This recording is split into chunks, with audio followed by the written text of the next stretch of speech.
the first thing I noticed that morning wasn't the sunlight or the smell of coffee. It was silence, the kind that presses on your chest. From my kitchen window, I saw the garage door standing wide open. My heart sank. For 20 years, that door had stayed closed every night. Edward used to joke that our Shelby T500 slept better than we did. But Edward had been gone for 8 months now. I set my cup down and walked outside. The air was cool and soft, the kind of morning he would have loved, gentle spring light, a hint of dew on the grass. My slippers brushed against the concrete as I stepped into the garage. Empty. The oil stain in the middle of the floor, where that car had rested for decades, was still there, dark and familiar. But the car itself was gone. So was the hum of Edward's old radio, the scent of leather and motor oil that used to greet me. It felt like the last piece of him had vanished overnight. I was still standing there when a black SUV pulled into the driveway. My son Caleb stepped out, his wife, Tessa, close behind. Even from a distance, I could tell something was wrong, the way Caleb avoided my eyes. The way Tessa stood a little too tall, sunglasses hiding her expression. "Mom," he started, "I need to tell you something." "Where's the car, Caleb?" He hesitated, then looked at the ground. "I sold it." The words hit me like a cold slap. "You did what?" "I sold it yesterday. We needed the money. Tessa's trip to Paris, it's important for her work. I couldn't let her down." I stared at him, unable to speak. "That was your father's car. He spent half his life building it." Tessa finally stepped forward. "Edward's gone, Joanna. It's just a car." "Just a car." I looked back at the empty space, the tools on the wall still outlined in black marker, the journal still open on the workbench where Edward had left it. I felt the sting of betrayal and grief twist together. I didn't cry, not yet. I just whispered, "You had no right," and walked back toward the house. The phone rang early the next morning, cutting through the stillness of my kitchen. I almost didn't answer, it was too soon to face anyone, but something in me said to pick up. "Mrs. Foster," a man's voice asked. "This is Tom Garner from Garner Classics. I believe I have your husband's car." For a moment I couldn't breathe. "Edward Shelby." "Yes, ma'am. Your son brought it in yesterday to sell. I think you should come by. There's something you need to see, something your husband wanted you to know." My heart started pounding. I grabbed my coat and keys and drove across town, hands trembling on the steering wheel. Garner Classics sat at the end of an industrial street, clean glass windows, rows of restored cars gleaming in the sunlight. A man in his 60s waited by the door, tall, gray-haired, his expression solemn. "You must be Tom," I said. He nodded. "And you must be Joanna. Edward talked about you all the time." I frowned. "You knew my husband?" Tom gave a small smile. "He saved me once. 25 years ago, I was about to lose everything, my garage, my house. No bank would help. Edward co-signed my loan when no one else would. I paid him back, but I never forgot." He led me through the shop until we stopped in front of a burgundy Shelby T500, shining under the lights. My breath caught. It was spotless, like Edward had just finished polishing it yesterday. Tom turned to me. 2 years ago, Edward came by and asked me to install a small hidden compartment behind the radio. Said it was just for you, in case something happened to him." He pressed the edge of the panel, and it clicked open. Inside was a sealed envelope with my name on it, a manila folder, and a small brass key. Tom stepped back quietly. "He told me you'd know what to do when the time came." And just like that, I knew my husband had been trying to protect me, even from beyond the grave. I sat in my car outside the garage, the envelope trembling in my hands. Edward's handwriting was neat, steady, the same way he used to label every drawer in his workbench. For a moment I couldn't bring myself to open it. Then I did. "Joanna," the letter began, "if you're reading this, I'm gone. I'm sorry for keeping this from you, but I had to be sure before I told you. I've been investigating Tessa for over a year. She isn't who she says she is." I stopped reading, staring at the words until they blurred. "Investigating Tessa? My daughter-in-law?" The letter continued. "Her real name is Linda Marsh. She's done this before, twice that I've confirmed. She targets men with aging parents and family assets. She manipulates them, convinces them to sell property or drain accounts, then disappears. I don't have all the proof yet, but I'm close. If I can't finish it, I trust you will." My hands were shaking as I unfolded the second item, the manila folder. Inside were photos, photocopied documents, and notes written in Edward's tight script. 2 marriage certificates stood out first. Linda Marsh, A.K., Tessa Weston, married Mark Weston, Phoenix 2018. Linda Marsh, A.K., Tessa Powell, married George Powell, Tampa 2020. Next were newspaper clippings: local business owner defrauded by spouse, family loses life savings after home sale. Every story matched the same pattern: a new identity, a whirlwind romance, a sudden disappearance. I pressed a trembling hand over my mouth. Edward had been dying, and still he spent his final months protecting us. At the bottom of the folder was one more note in his handwriting. Tom knows everything. The key opens our safe deposit box at First National. There's something inside that will secure your future. Protect Caleb. He won't believe you until he sees it for himself. I love you. Always, Edward. I closed my eyes, whispering his name. For months I'd felt him gone from every corner of this house, but in that moment I could feel him again, as if he were sitting beside me, calm and steady as ever, reminding me to breathe, to think, to act. I wiped my tears and started the car. Edward had left me a path. Now it was up to me to follow it. The next morning, I brewed coffee but couldn't taste it. My mind kept circling the same thought: Edward had uncovered something terrible, and now it was my turn to finish what he started. I sat at the kitchen table with the folder open, staring at the names, Mark Weston and George Powell, 2 men who had once loved the same woman my son now called his wife. I hesitated for a long time before dialing the first number. "Mr. Weston," I said when a man finally answered. "My name is Joanna Foster. I believe you once knew someone named Linda Marsh or Tessa." A long pause. Then a sigh. I was wondering when someone else would call. Mark told me his story. He'd met her at a charity event in Phoenix. She'd been charming, attentive, the kind of woman who made you feel seen. After they married, she began talking about his mother, how she seemed forgetful, how dangerous it was for her to live alone. Little by little, Tessa had convinced him his mother needed full-time care. "She found this fancy facility," he said quietly, "told me it was the best in the state. Only way to afford it was to sell my mom's house. I did. She moved my mother in, and 2 weeks later, she vanished. Took every penny. My mom died a year later, still asking when she could go home." I couldn't speak. My throat felt tight.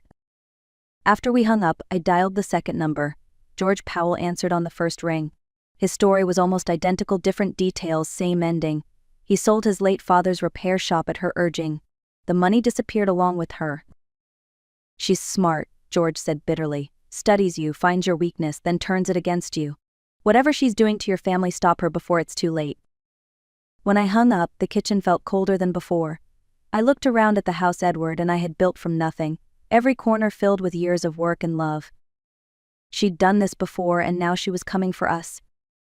I reached for Edward's letter again, tracing the ink with my fingertip. "Don't worry," I whispered. "I'll protect him, just like you wanted." That afternoon, I called the number written at the bottom of Edward's last note, Peter Collins. His voice was steady and low, the kind that made you trust him instantly. "I worked with Edward before he passed," Peter said when we met at a small diner near the hospital. "He asked me to keep an eye on Tessa just in case." We sat in a corner booth while the waitress refilled our coffee.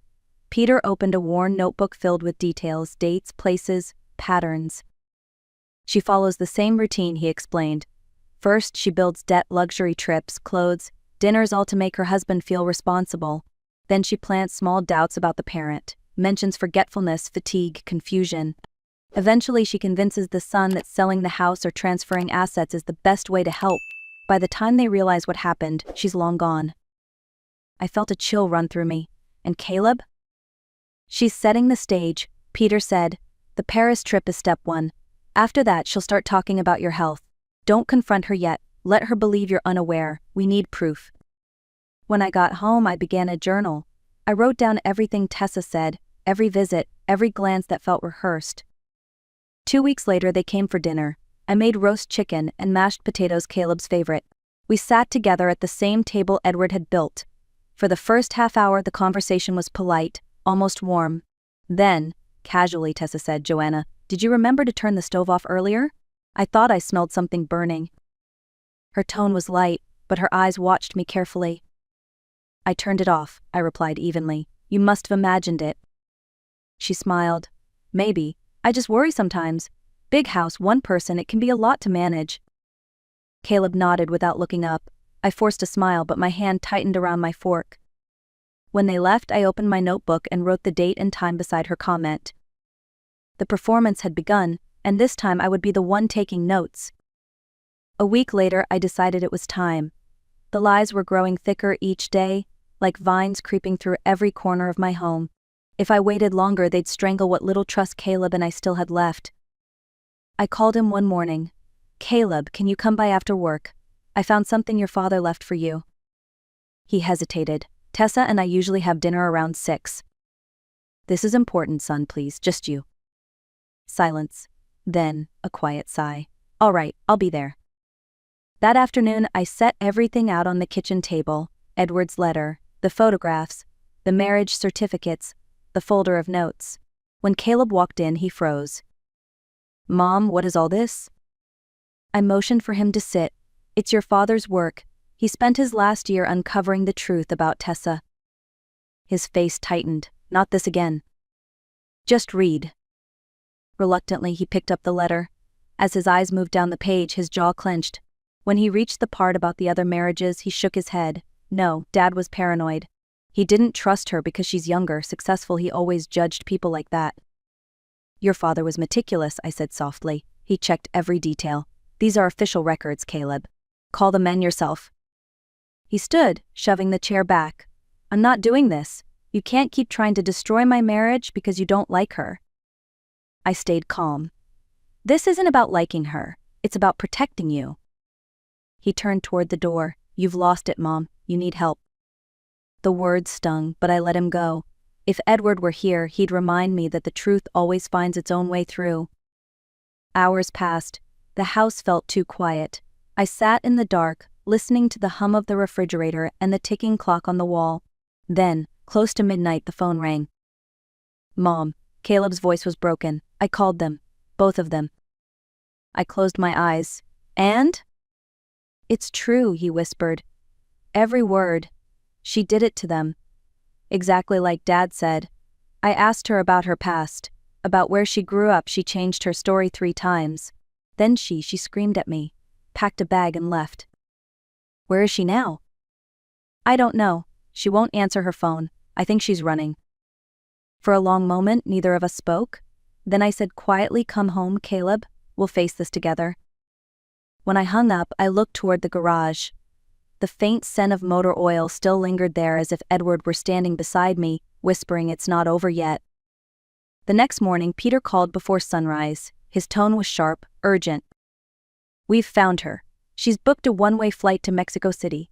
Leaves at 6. I felt my pulse quicken. "Can we stop her?" "Yes, but we'll need Caleb's cooperation. The police can only act if he confirms the fraud." Within the hour, Caleb arrived, eyes red from a sleepless night. He looked 10 years older.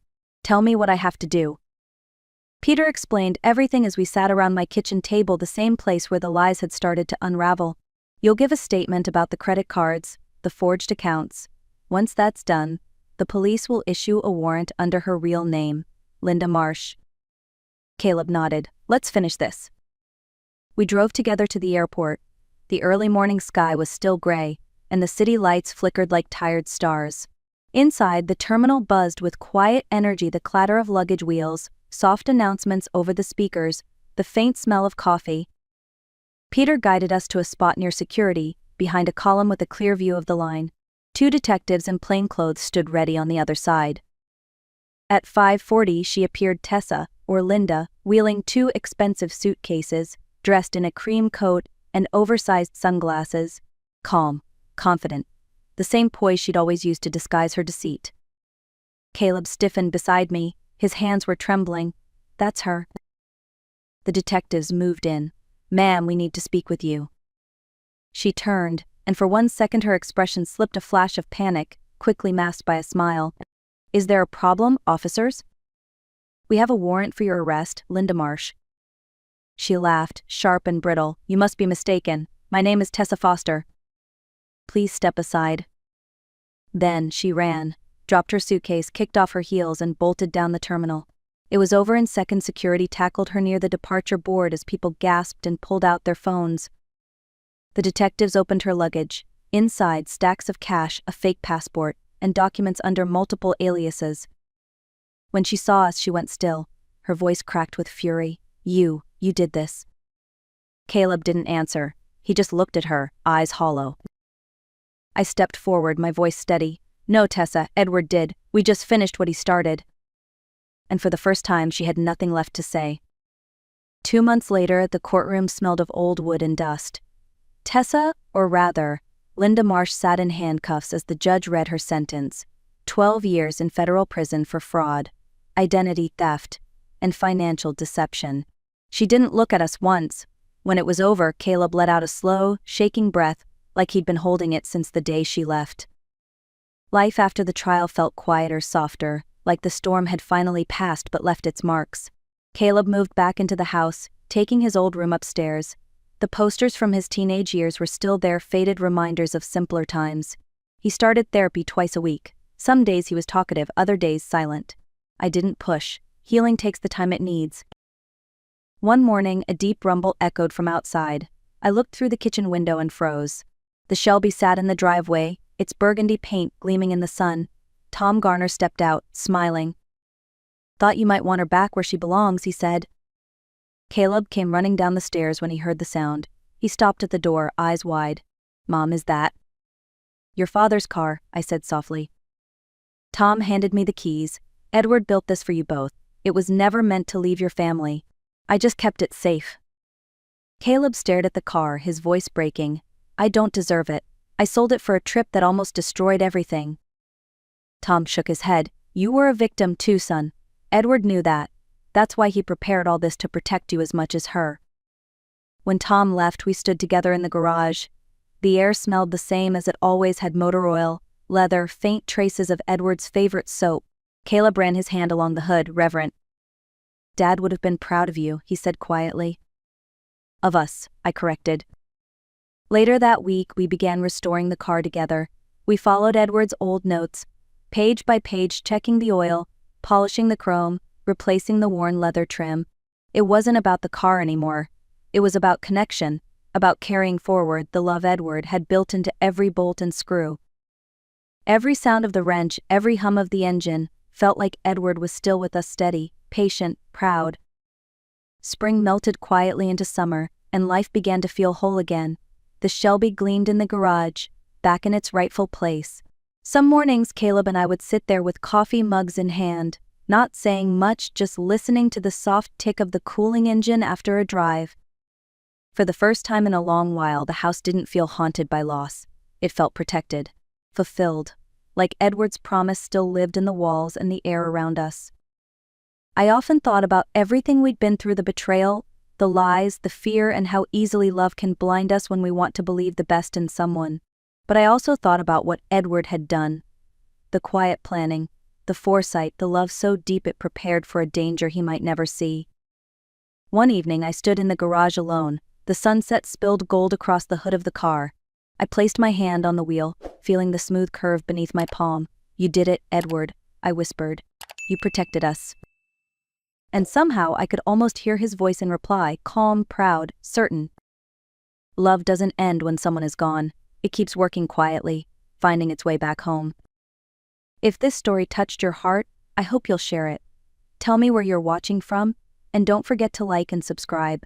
Because love, like healing, travels farther than we ever imagine, and sometimes it drives home in a Shelby that never stopped waiting.